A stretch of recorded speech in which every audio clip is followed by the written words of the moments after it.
Hi, we're going to start talking about molecular structure. So this is chapter 7 in your textbook. Um, and I've been using slides from a newer edition of your textbook. And up to this point, there has literally been no difference. This chapter, the only difference is they take what's in your edition and they put it into 2 chapters because it's an awful lot of material. So in my slides, it'll be chapter 7 and 8, but in your textbook, everything is just in chapter 7.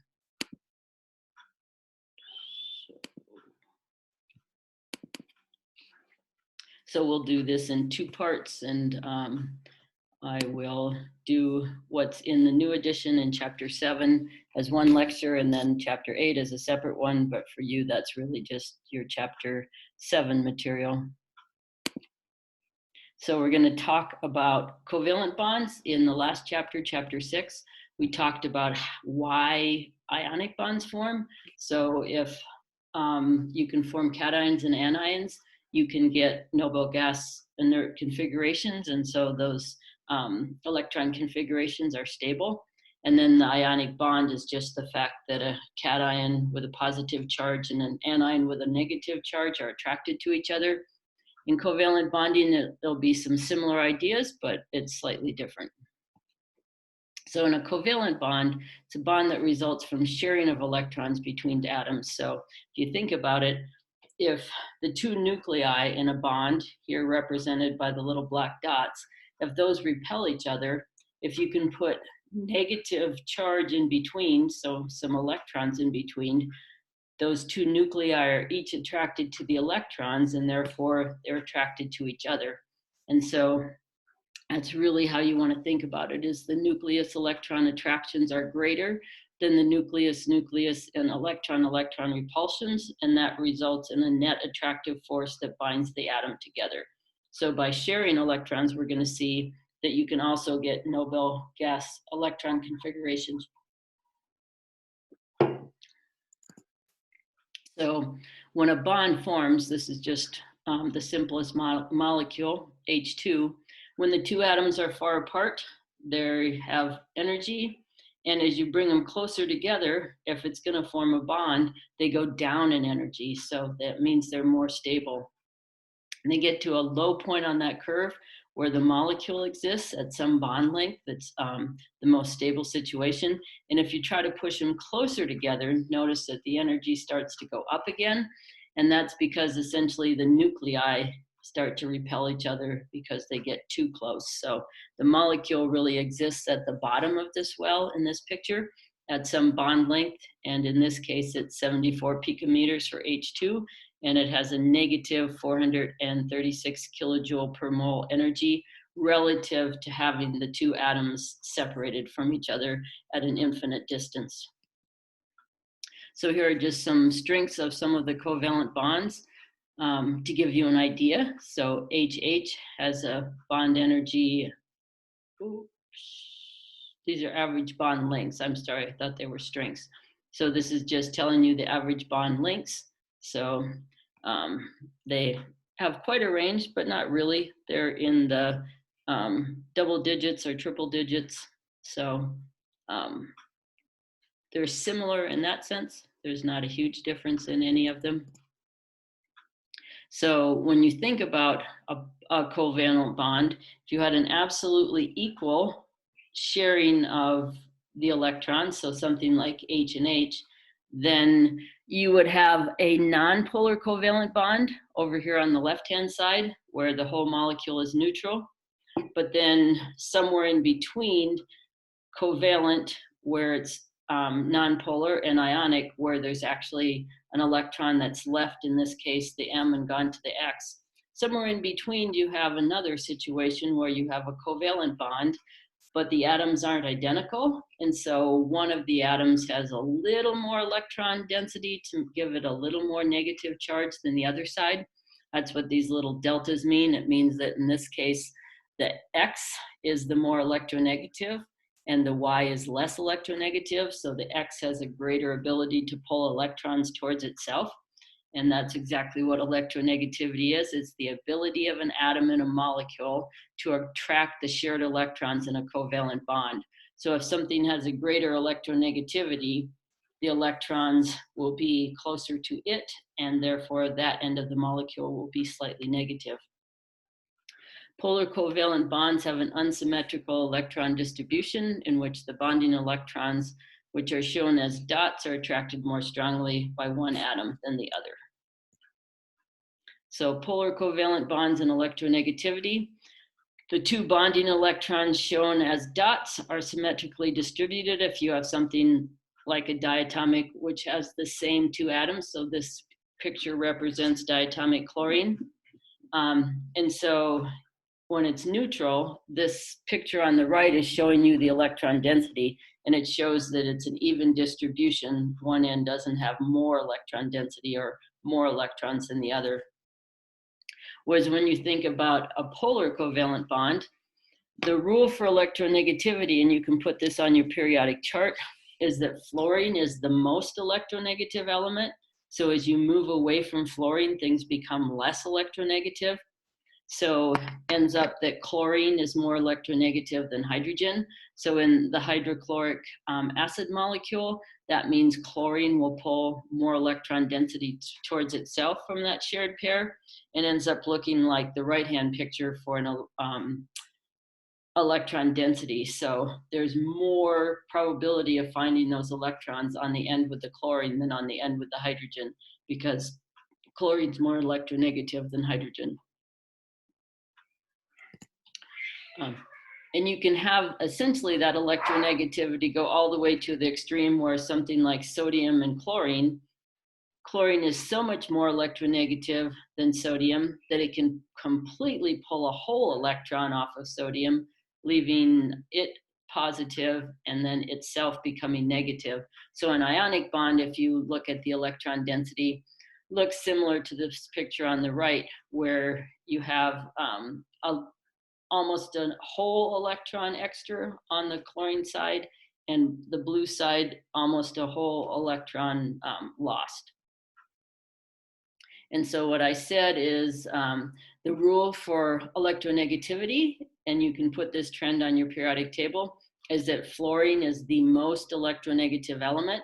So as you go away from fluorine, so from the top of the table to the bottom, electronegativity decreases, and it increases as you go from the left to the right. So those would be good arrows to put on your periodic table.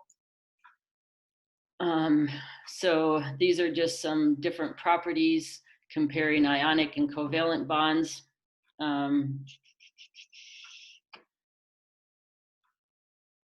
I guess ionic substances tend to be crystalline. So we'll look a little bit at that when we talk about solid structure. So a white solid versus a colorless gas. Sodium chloride is ionic, HCl is covalent, gives you the melting point and the boiling point. These are things we're really going to focus on when we look at chapter 10 in your textbook, where we're looking at what properties do we have for solids and liquids based on what kind of bonding they have. So in order to represent the structure of a molecule and to figure out how many bonds you have in a molecule, we're going to start by looking at a very simple structure model called the electron dot structure, or Lewis structures. So you're going to represent an atom's valence electrons by dots and indicate by the placements of dots the ways the valence electrons are distributed in a molecule. So when we think about the simplest molecule, H2, each hydrogen has one electron in its valence shell. It has a 1s1 electron configuration. And so on the left-hand side, you're representing those 1 electrons on each hydrogen as a dot. If you move them closer together, then that molecule can share that pair of electrons. And when it shares that pair of electrons, it essentially looks like helium. So now when you look at that picture, each hydrogen, when you've made the molecule on the right-hand side, is seeing 2 electrons, and that's like the helium electron configuration. So very similar to thinking about why ions form, covalent bonds form so that in the outer shell of each atom, they can see a complete shell. And so they do it by sharing rather than actually giving up or gaining an electron. So another molecule that has a bond would be each of the halogens. And so when we look at the halogens, each fluorine has 7 valence electrons. And if we share that electron that's a lone electron on each fluorine, we get a pair in the middle. And that pair is a bonding pair. And now each of those fluorines essentially sees 8 electrons, and so has an electron configuration like neon. And then the black electrons, those represent electrons that are just on that atom, and so they're called lone pairs. So the pink one in the middle is a bonding pair, the black ones are lone pairs, and each fluorine now has 8 valence electrons that it sees because it shared with another one. When you look at oxygen and nitrogen, which are also diatomic molecules, you see that oxygen needs to share 2 pairs of electrons in order to have an octet. So we're going to use the octet rule from the end of chapter 6. So the octet rule is essentially saying that the outer shell wants to fill the s and the p orbitals, which add up to 8 total electrons.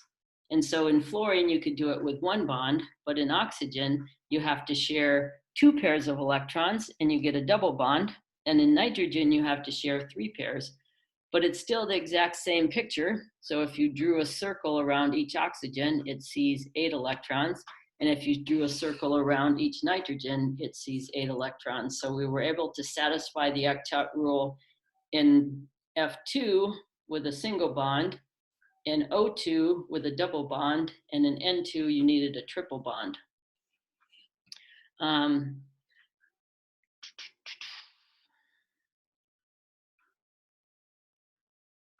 Okay, so the octet rule is always going to be held for things in the second period, so from lithium to neon. Notice that for hydrogen, it doesn't follow the octet rule because hydrogen is the only element that's in the first period, and the first period's valence shell is full with just 2 because all it has is an s orbital. In period 2, you have s's and p's, but when you get to period 3, and it shows you all these elements in blue, each of these actually has d orbitals as well, and so we're going to see that they can expand their octet. So we'll use the octet rule cautiously, knowing that sometimes it can be violated if you're below the second period. So procedure for drawing electron dot structures. Find the total number of valence electrons for an atom, okay? Add 1 additional electron for each negative charge if it's an anion, or subtract 1 for each positive charge if it's a cation. So the first thing we need to do is know how many electrons we want to put in our picture. Draw lines to represent bonds between atoms. Hydrogen and halogens usually form only 1 bond, and elements in the second row usually form a certain number of bonds based upon the column they occupy. You won't really have to know that because when you draw Lewis structures, you put the electrons in and you'll discover how many bonds they have. So procedures for drawing electron dot structures. This just shows you group 3 has 3 valence electrons, 4, 4, 5, 5, and these are all the A's. Let me just make sure you're periodic. Yeah, so these are all the main groups, none of the transition metals. And so it's showing you the number of bonds on the far right. That will essentially just come out of drawing the dot structure, determining how many bonds you have. So we're going to connect the atoms by drawing bonds. Oops, I feel like we just did that one. Okay, assign electrons to the terminal atoms. So subtract the number of electrons used from bonding from the total number calculated in step 1 to find the number that remain, and then complete each terminal atom's octet, except for hydrogen, which only has 2 electrons around it. If you have unassigned electrons that remain after you give everything an octet that's terminal, place them on the central atom. And if no unassigned electrons remain after step 4, but the central atom does not yet have an octet, you're going to use one or more lone pairs of electrons from a neighboring atom to form a multiple bond. So essentially what you're saying is if you don't have enough electrons to give everything an octet, you're going to have to share more. You're going to have to form double and triple bonds. And we'll do a lot more examples of these in class. So how do you draw the structure for water? Water has 1 electron for each hydrogen in the valence, so that's 2 times 1. And oxygen has 6 electrons in its valence, so you want to put in a total of 8 electrons. So you hook the atoms together. So the hydrogens will be terminal because they only can have 1 bond.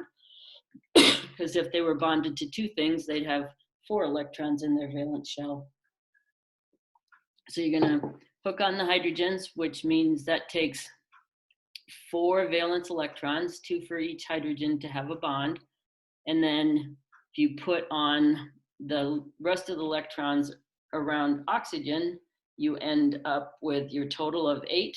And it shows you that water molecule has 2 bonds, 1 to each hydrogen, and then it has 2 lone pairs on the oxygen. This is another molecule, so carbon tetrachloride.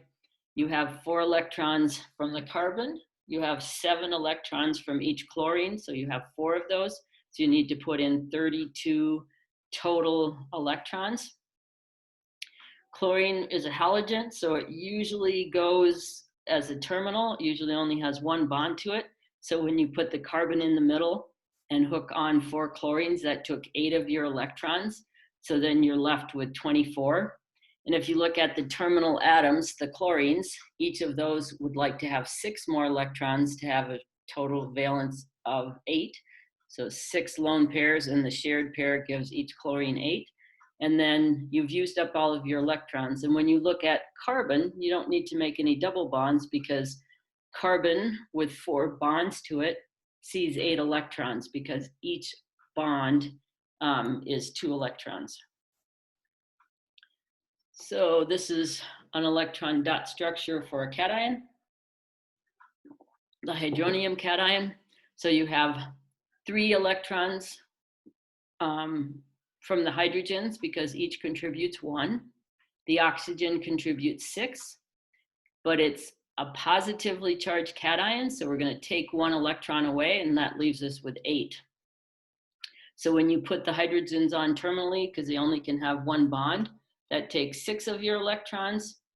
The hydrogens can't take any more, so you put that last pair on the oxygen, and you end up with an octet on the oxygen.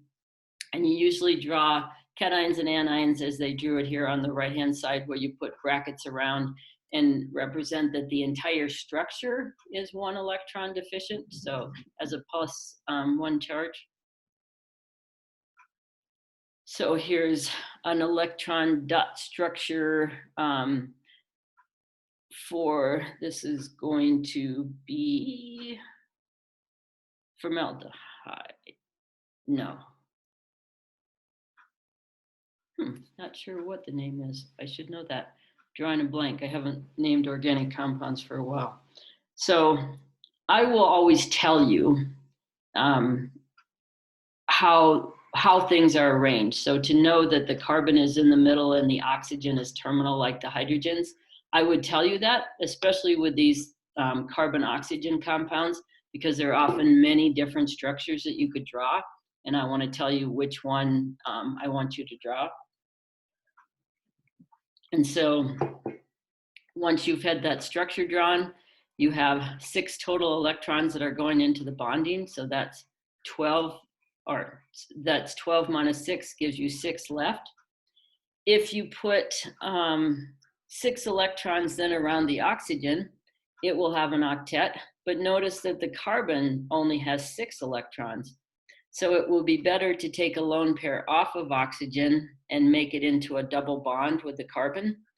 That way, when you look at it after step 5, each hydrogen has 2. Now the carbon has 2, 4, and then the double bond contributes 4 more, so it has 8. And the oxygen has 2 lone pairs, so that gives it 4. And then the double bond gives it 4 more. So now you've made everything an octet, whereas at step 3, you had put in all the electrons, but carbon didn't have an octet. This is another molecule, not as common as the ones we just looked at, but the same process. So you have 6 electrons for sulfur. Each fluorine contributes 7, so you have 4 times 7 gives you 34 total. When you hook terminally each of those fluorines onto the sulfur, that takes 12 of your electrons. So you have, let's see, 12, 22 left. That's not right. Okay. So if you give each fluorine 6, so that it will have an octet, that's 6 times 6, which is 36. Why is that not seeming right? Minus 12 gives you 22.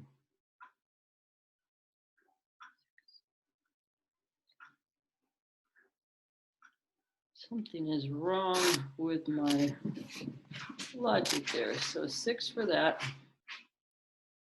Oh, that's why.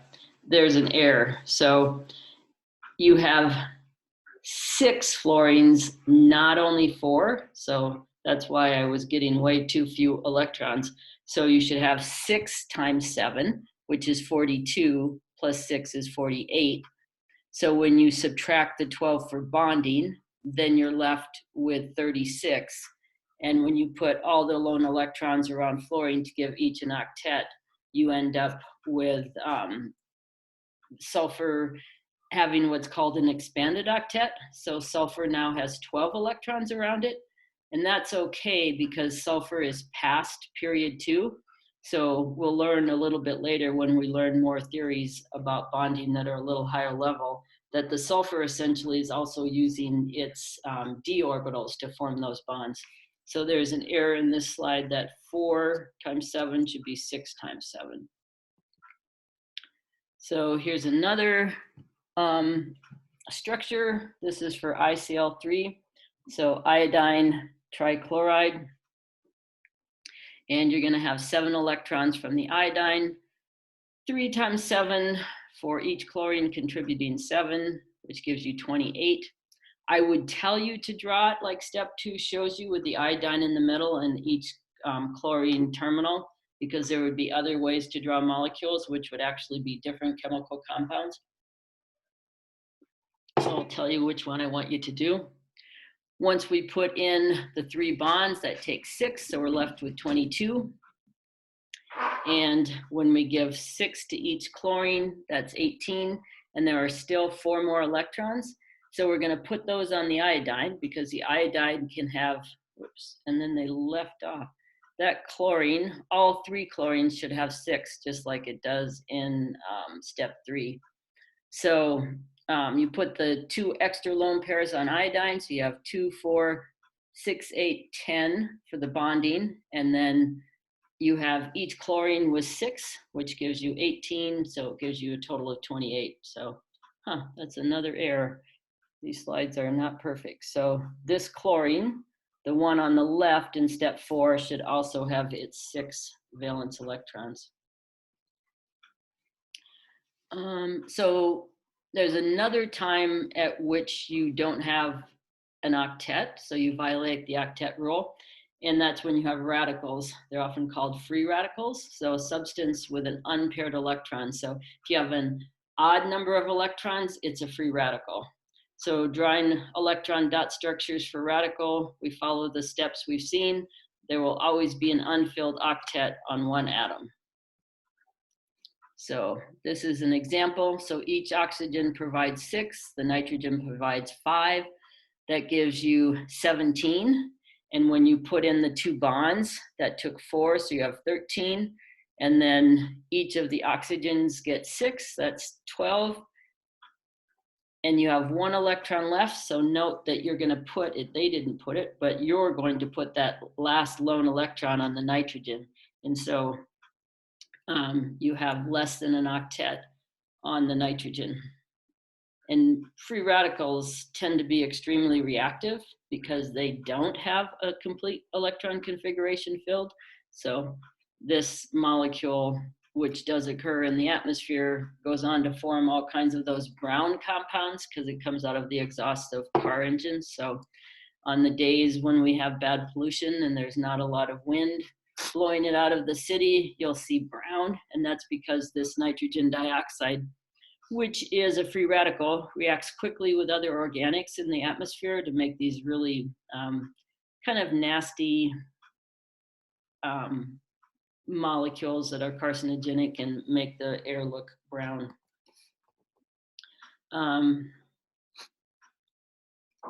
So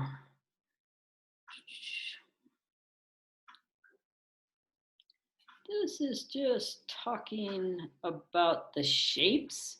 And we're going to talk about the shapes in a minute when we do VSEPR theory. So we haven't talked about why these would be 180 degrees, but we'll talk about that in a little while. So one more concept, the concept of resonance structures. So if we're going to draw the Lewis dot structure for something like ozone, which is also atmospheric pollutant from cars, each oxygen will contribute 6. So we have 18 valence electrons. If we bond all the oxygens together in a row, that took 4, so we have 14 left. If we, in step 3, give each oxygen its octet, that takes 12. And then we still have 2 electrons left. If we put those on the central atom, notice that it still doesn't have an octet. The central oxygen in step 4 only has 6 electrons. So we're going to take a pair of electrons off of one of the oxygens and make a double bond. And then you'll notice that the oxygen on the far right has 6 lone electrons and a set of bonding electrons, so it has 8. The oxygen in the middle has a lone pair, and then it's sharing 6, so it sees 8. And then the oxygen on the far left has 2 lone pairs and shares 4 electrons in bonding, so it has 8. But when you look at that, you could have shared electrons from either the right-hand side or the left-hand side. So either the green electrons or the red. And electrons are all identical, so you never have green electrons and red ones.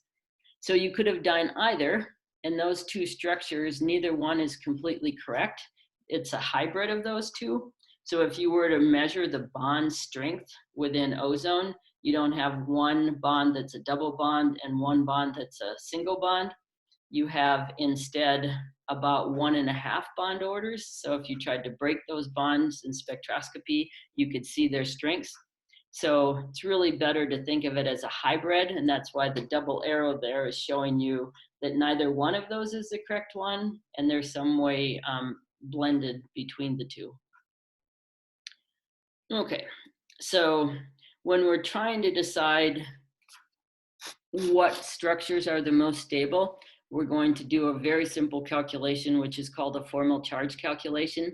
And what it really does is it looks at the structure you drew, and it allows you to determine whether or not everything has a neutral charge, or if you distributed the electrons in a way such that you created positive and negative charge within the molecule.